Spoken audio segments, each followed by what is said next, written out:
You're listening to the Nicole Banks Podcast, episode 113, Who Gets the Friends?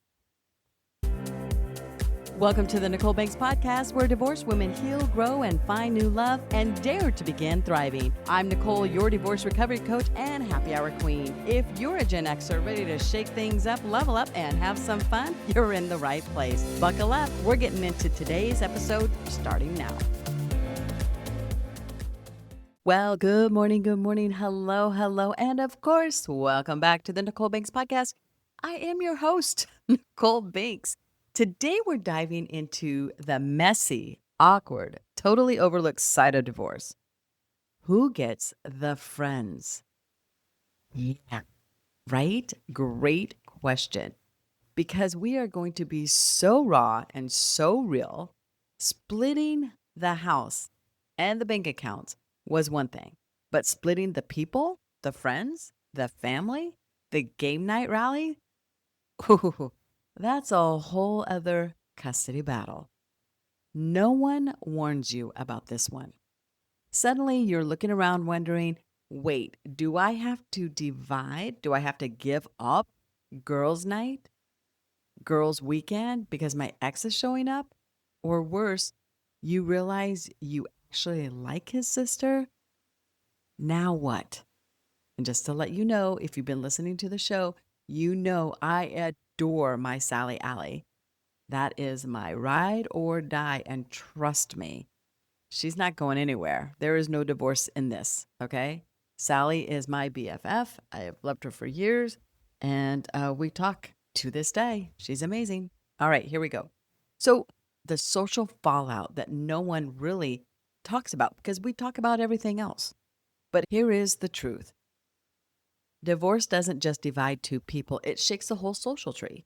Some friends cling to him, some to you, and a few fall right out of the branches altogether. Sometimes to our biggest surprise. And let me tell you, it's confusing. You might get a text from someone you thought was your friend inviting you to an event where your ex is also invited. Thanks. Hard pass. It's awkward, it's messy, and it can leave you feeling like you're in middle school again, waiting to see who's sitting at your lunch table. Do you remember that feeling? So, why does it sting? It's a great question. We're going to answer this. It's not just about the invites, it's about the loyalty. It's about realizing some people you considered your ride or die weren't in it for you. Get ready. Here's what they're in it for. They were in it for the couple. And that can hurt more than losing the marriage sometimes because friendship breakups, those can cut really deep. And let's not forget the family question. What if you actually get along better with his sister than you ever did with him? Do you keep her? Return her at the door like a casserole dish? Nobody tells you the etiquette on this stuff. Today, we're getting into it, okay? So I think we might make friendship custody agreements a thing because you get the gym friends, I get the golf friends, you get the football buddies, I get the game night girls, right? You get the poker guys, I get the wine night girls. I mean, whatever. But the thing is that sometimes we don't talk about splitting the holidays even, right? Someone call me a lawyer because realistically, I'm like, wait, why are you going there? That's not a tradition. That's not what we used to do. Why are you doing that? It drove me crazy. What can he do about it? We're going to do this. We're going to get practical because this stuff matters. Number one, we want to accept the shakeup. Yep. That basically means that not everyone's meant to stay. Some of your friends were only there for the couple version of you. And you know what? That's totally okay. Quoted by Mel Robbins, let them. Let them go. Let them go with grace. You with me? Also understand that it is okay if they pick sides and it's not yours. Release them. Don't chase them. You'll only resent it later. I can recall, and you've heard me say this, I used to have so-called friends, and if you could see me, I'm in air quotes right now, friends, an air quote, that would text me or call me or run into me at a store, ask me all these amazing questions about me and listening to my stories and my complaints and the nag and the whine and the sadness and the whatever the issue was, only to repeat it to someone I didn't want them to know. I wanted that person to know that I was doing well and life was good and drama free and et cetera, right? So when I think of those friends that did that to me, and again, air quote, they were not my friends. And I regretted going, wow, I can't believe I'm such a fool for spewing to the wrong person, to the one that I thought was my friend. And you know what? I did let them go with grace. The next time I ran into that person, I went, I'm doing well. Thank you for asking. How's everything on your end? And she was, tight lipped, like no tomorrow. Like she was not letting anything out. And I thought, you know what? If you can't reciprocate exactly what you gave to me, that's just not a friend. That's not a conversation. That's just a gossip hound looking for more information, right? So I let her go with grace. All is good. I like this one to keep it clean with family, right? Because we know we love my sister and I love his mom. You absolutely can stay in touch. But what we're going to do is do it with boundaries. And it may shift. You don't have to end it like cold turkey unless it's hurting your healing or your feelings for that matter. I know that there are some people that I've heard and I've talked to about they always compare. Well, oh, that's not how Nichole did it, or that's not how so and so does it, or that's not how whatever, whatever. If the family member you're hanging out with is making you feel, this is what I always say, awareness. You want to be aware of how that person makes you feel. So, for example, if you go over to the family and all they're doing is comparing and gossiping and not really into what's going on in the present or past memories, et cetera, and you leave feeling like crap and you leave feeling uneasy or high anxiety or, now you're depressed because of the past decisions you made. I want you to check in with yourself because those people are not for you. What I'm saying is, you can start backing up or start building that relationship with your own boundaries. You with me on that? Because boundaries protect what? Your mental, your emotional, your physical, and spiritual well being. That's what it protects. That's why they're there. If you have issues with boundaries, keep listening. These episodes are going to continue to help you with them.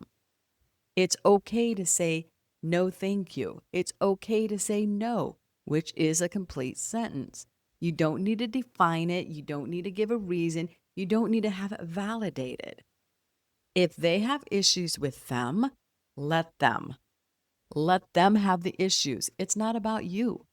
It's none of your business what they think of you.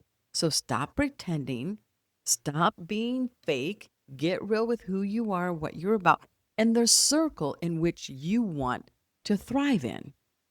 Because when someone is dissing you and nagging you and blah, blah, blah in you, right? You do not feel your best. As a matter of fact, you feel like shit. And when you feel like shit, you do nothing because shit just lays there. Okay? I hope you see and feel that actual moment. Man, those people make me feel like shit. I need to set harder boundaries or communicate my boundaries clearer or start weaning from them. Okay? So when we are with family, not saying you can't be with them, I love my ex's family. And I, to this day, have a very strong bond with them. But I share this with you because it will help you heal. Remember, time heals all. No, BS. It's what you do within that time, okay? And if eliminating family to a certain extent, right? They're on a leash, they have a tight rope with you. It's called AKA boundaries. It will help you in the healing process. I love this too. Find new tribes. This is your chance to build friendships that are about you, not you too, about you. Join groups, say yes to invites, start something new. And I know this isn't easy, and you've heard me say this. I used to run a meetup group up in Washington, and women would come from all over, from different walks, different lives, different cultures, different backgrounds, all the things. And I loved it because it was an opportunity to not only learn about who they were and what they're about, but also to grow my experiences with friends and things like that. I loved that meetup group. Absolutely loved it. It was so healthy for me and gave me an opportunity to really just get out and do things that I wanted to do on my time, on my terms. And you can too. It's not that hard. Just start with the research, just start looking it up, start looking at Facebook groups. There's all sorts of ways to become friends, right? And start your own tribe of supportive people. I like this tip. I think this is a big one. No drama zone. You heard me. Don't badmouth your ex to mutual friends. If they're meant to stay, they'll see the truth without you dragging them there. How important is that? Because again, I understand the importance of venting and letting it out, the anger, the frustration, et cetera, while you're in the middle of it. You are going through it. It's heavy, it's raw, it hurts. However, the minute you drag a friend in there is the minute they say, oh, okay, maybe this isn't for me. Maybe this isn't what I needed. And they can start backing off, which is totally fine. But what I'm sharing with you is this: it is about being able to say, you know what? I'm going to enjoy pickleball without mentioning my ex this week. I'm going to enjoy happy hour without having to bring anyone else into my drama. Now, again, I want you to check yourself. Awareness is huge. If you can't enjoy happy hour, and let's just say 60 minutes without talking about your ex, that is a you problem. It is not a them problem. That is a you problem. And I want you to be aware of it. It's all about awareness. You need to be aware that if you're dragging the conversation down that spiral, and then all of a sudden you're in the car because you've left, everybody's goodbye, see you next week, yada, yada, yada. You're sitting in the car bawling like a fool because you brought him up and you are now triggered with all the what? Issues, the sadness, the loneliness, the bills, the et cetera, et cetera. You're bringing it up. You are choosing to do it. It's a you problem, not a them problem. So let me recap these 5 little things that you can actually do that are practical. Okay. Number 1, accept the shakeup. Not everyone is meant to stay. We love that one. Number 2, let them go with grace. If they pick your side, yay. If they pick theirs, it's okay. Release them. Number 3 is keep it clean with the family. Remember, boundaries are important. 4, find new tribes. This is your chance to build friendships that are about you. And number 5, no drama zone.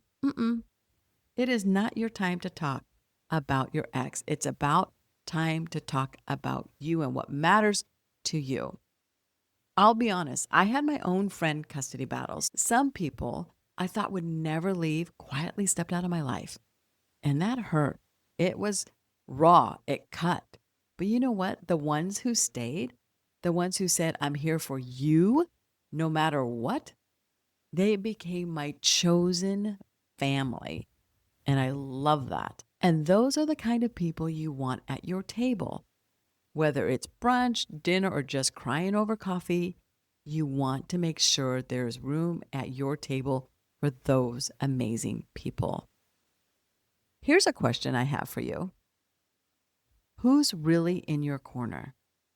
Not in the couple's corner, not on the sideline, but in your corner. Think about it. And if the list feels shorter than you'd like, remember this. The quality of your tribe matters so much more than the quantity. The quality of your tribe matters so much more than the quantity. I want you to remember that that is epic. That's an amazing feeling when you know you've got ride or dies that you can turn to your left, there they are. Turn to your right, there they are. If you need to add a couple more, you know what to do. Divorce doesn't just end a marriage, it reshuffles the social deck. Some cards stay, some drop, and some brand new ones show up that you never expected. So if you're sitting there wondering who gets the friends, the answer is simple. You get the ones who see you. love you and clap for you in this chapter. Everyone else, girl, let them go.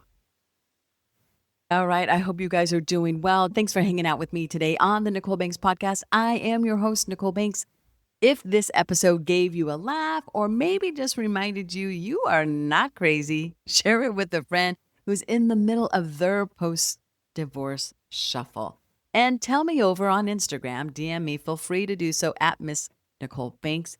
Did you keep his sister like I kept mine? Seriously, I need to know. And as always, chin up, crown straight, brunch crew optional, dare to begin. We'll see you next time. That's a wrap for today's episode. I hope you're feeling as refreshed as a spiked lemonade on a hot day. If you love what you heard, don't forget to subscribe, leave a review, and spread the love. Want to go deeper? Check out my courses, women's retreats, and the Dare to Begin membership, where we put everything we've learned into action. NicholeBanks.com. Don't forget, I spell my name with an H. NicholeBanks.com. Until next time, keep leveling up and dare to begin.